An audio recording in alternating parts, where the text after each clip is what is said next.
Théorie de Brønsted des acides et des bases.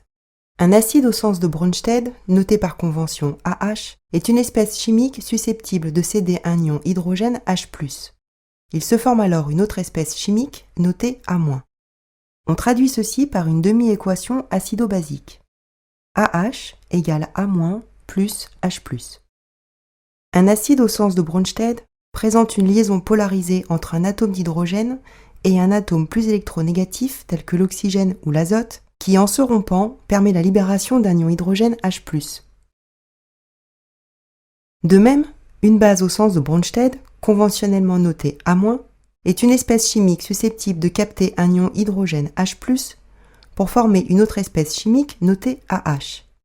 Ceci se traduit formellement par une demi-équation acido-basique. A- plus H+ égale AH.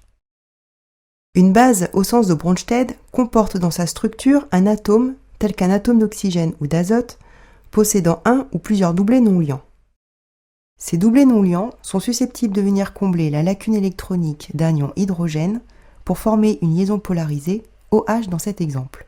Une base est donc bien, de ce fait, capable de capter un ion hydrogène H+.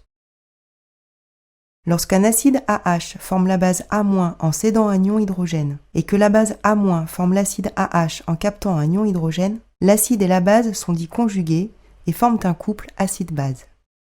Par convention, un couple acide-base s'écrit en indiquant la formule de l'espèce acide AH à gauche et celle de l'espèce basique A- à droite.